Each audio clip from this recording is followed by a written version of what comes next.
मनीष सिसोदिया जी तो maximum time तो उनका जेल में ही बीता, शराब घोटाले के आरोपी रहे हैं। मैं तो इतना मात्र कहना चाहता हूं कि पटपड़गंज की जनता के लिए वो भगेरू हो चुके हैं। अब आप मुझे बताइए, जब चुनाव आयोग का ही सर्कुलर 6 जनवरी को है तो 7 जनवरी को किसी आदमी ने अगर वोटर कार्ड अप्लाई किया तो उसका वोटर कार्ड कैसे बना? जो आप विज्ञापन में पैसा बर्बाद कर रहे हैं वो दिल्ली की बुनियादी जरूरतों को पूरा करने के लिए मकान मालिक उससे पानी का भी पैसा लेता है और बिजली का भी पैसा लेता है। तो किस बात का आपने फ्री कर दिया? ट्रीटमेंट प्लांट है वो कितने दिनों पर सफाई होता है?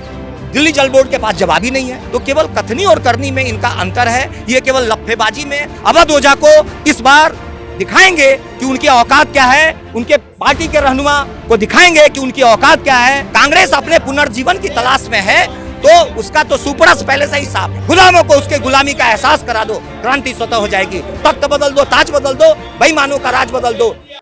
नमस्कार, मैं ब्यूटी गिरी और आप देख रहे हैं न्यूज वॉच भारत। दिल्ली की सियासत लगातार गरमाई हुई है। दिल्ली का चुनाव जो है जैसे जैसे पास आ रहा है वैसे वैसे चुनाव की सरगर्मी जो है लगातार बढ़ रही है। कुछ दिनों में चुनाव प्रचार बंद हो जाएंगे, लेकिन मुद्दे ऐसे उठाए जा रहे हैं जो चुनाव प्रचार बंद होने के बाद भी चलते रहे।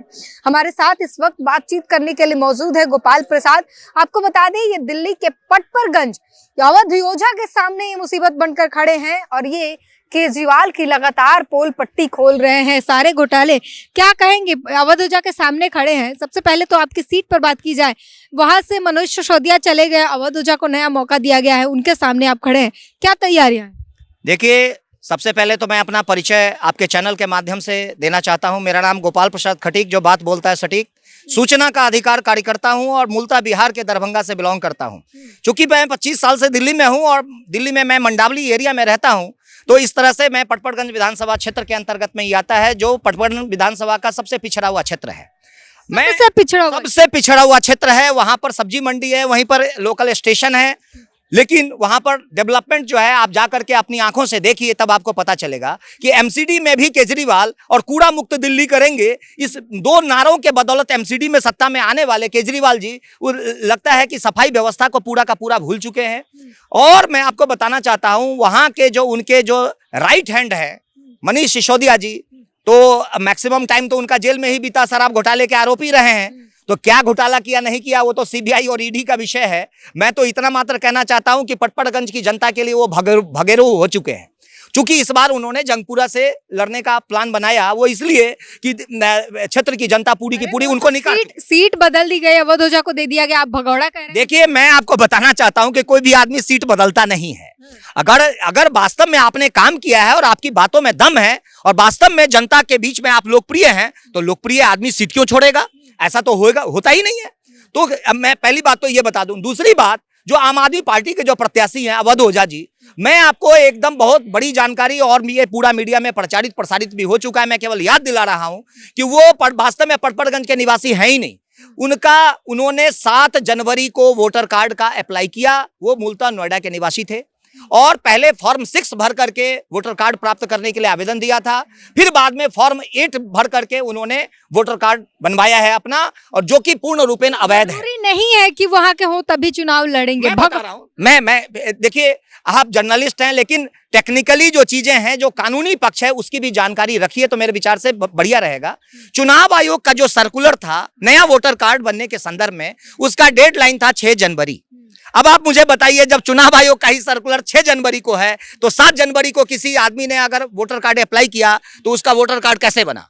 यह एक दुर्लभ प्रश्न है। इस बात का जवाब जो है अरविंद केजरीवाल को भी देना चाहिए, चुनाव आयोग को भी देना चाहिए। और इस तरह का जो अगर स्पेशली किसी आदमी को बगलिंग करने के लिए आप इस तरह का अगर कर रहे हैं, तो ये मेरे विचार में लोकतंत्र के लिए शुभ घड़ी नहीं है। ये मताधिकार का उल्लंघन है। इस तरह से मत हरण करने की साजिश है। सीवर के बुनियादी जरूरतें पानी है, पानी बिजली फ्री दिया तो है। देखिए, आप सबसे पहले मेरा प्रश्न ये है, आपका अपना घर है या आप किराए पे रहती हैं? पहले ये बताइए मुझे। मैं तो किराए पे रहती हूं। तो मैं सबसे पहले आपसे प्रश्न पूछना चाहता हूं कि आपको आपका जो मकान मालिक है क्या बिजली फ्री देता है, क्या पानी फ्री देता है? ये मेरा हमें तो बिल देना पड़ता है। बस आपके प्रश्न का उत्तर यही है। ये जो है वास्तव में एक चीटिंग है। दिल्ली में जितने भी लोग रहते हैं जो अप्रवासी हैं, जिसको चाहे वो पूर्वैया कह लीजिए, पूर्वांचली कह लीजिए, जिसमें बिहार, उत्तर प्रदेश और अन्य राज्यों के लोग हैं, उसमें 95% जो लोग हैं वो किराएदार हैं। मकान मालिक उससे पानी का भी पैसा लेता है और बिजली का भी पैसा लेता है।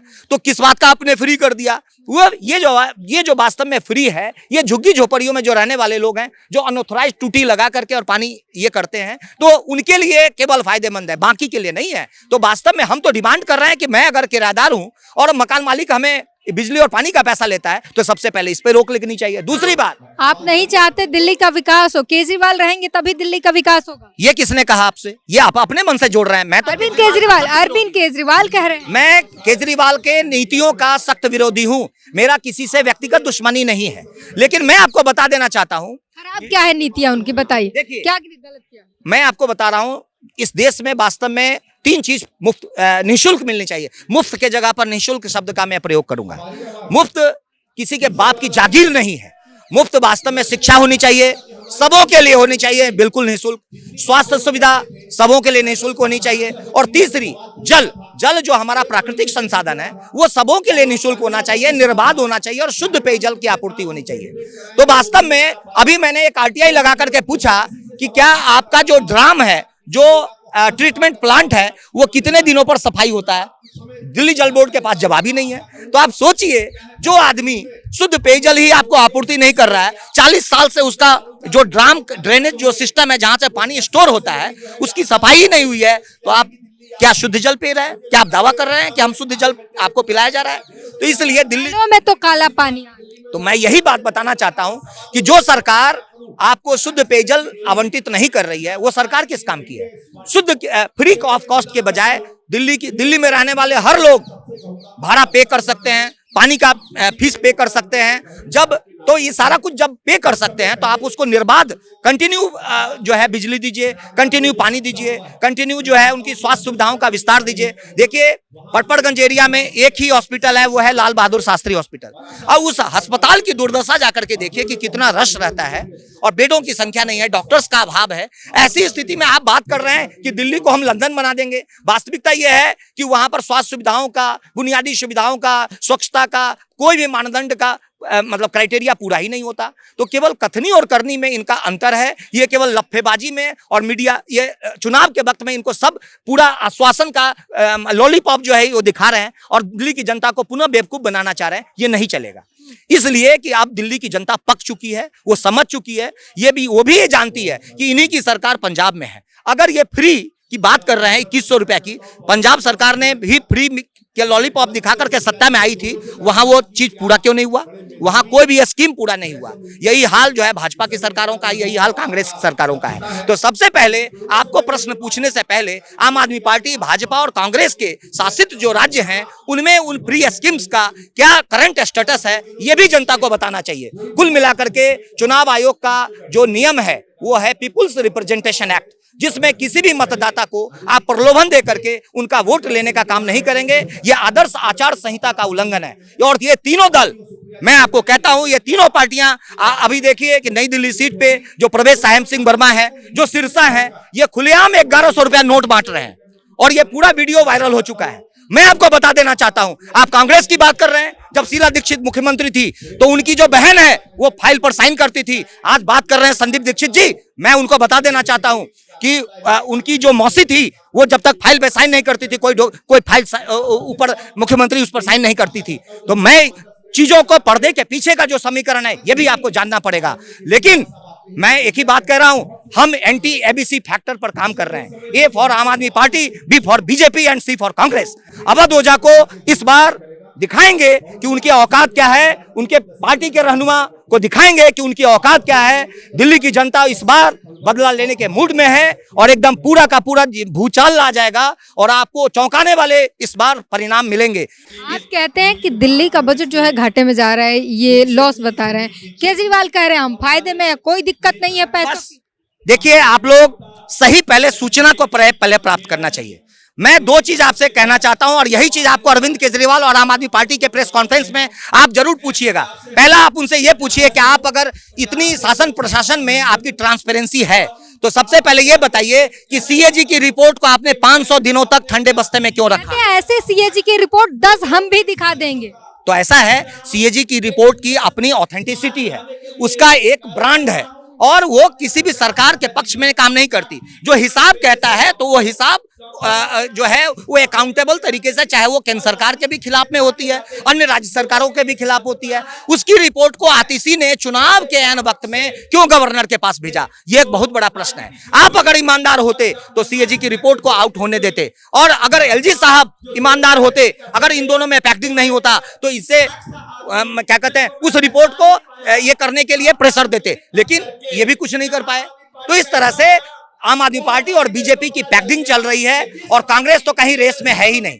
कांग्रेस अपने पुनर्जीवन की तलाश में है, तो उसका तो सुपरस पहले से ही साफ है, ये मैं आपको बता दूं। तो हमारा जो सामना है वो केवल और केवल आम आदमी पार्टी से है। बीजेपी के लोग कितना भी प्रोपेगेंडा कर लें, धर्म और संप्रदाय के नाम पर और कुंभ मेले के नाम पर वो करें, देखिए कुंभ में क्या मिसमैनेजमेंट हुआ है, कितने लोग मरे हैं। ये अव्यवस्था करने वाले लोग ये वोट पाने के काबिल है। इनके जो नेता, जो सिरसा और जो साहिब सिंह वर्मा के जो सुपुत्र हैं प्रवेश सिंह वर्मा, ये जो करप्शन कर रहे हैं, ये मतदाताओं को लुभाने का काम कर रहे हैं, पेड वर्कर्स रख रहे हैं, सारे वीडियो वायरल है। चुनाव आयोग को इस पर अतिशीघ्र सख्त से सख्त कार्रवाई करना चाहिए। यह आदर्श आचार संहिता का उल्लंघन है। दिल्ली की जनता के साथ ये मतहरण है।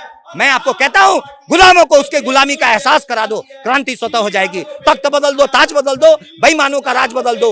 तो गोपाल जी ने साफ साफ बता दिया है, और ये भी बता रहे हैं कि किस तरीके से आम आदमी पार्टी की सरकार ने दिल्ली में तमाम वो लुभावने वादे किए जनता से, लेकिन उस पर खरी नहीं उतरी, और एक बार फिर से सामने आ गई है जनता का वोट लेने। साथ ही ये भी बताते हैं कि पटपरगंज से मनीष सिसोदिया की सीटों की बदली नहीं हुई है, वो भाग गए हैं, क्योंकि उन्हें पता था कि उन्हें जनता वोट नहीं देगी, क्योंकि उन्होंने काम नहीं किया है। इसलिए एक सेफ खेल खेला गया है और अवध ओझा को नया चेहरा बनाकर उतार दिया गया है। इस पूरी बातचीत पर आपकी क्या राय है, हमें कमेंट में जरूर बताएं। कैमरामैन संतोष के साथ ब्यूटी गिरी, न्यूज वॉच भारत।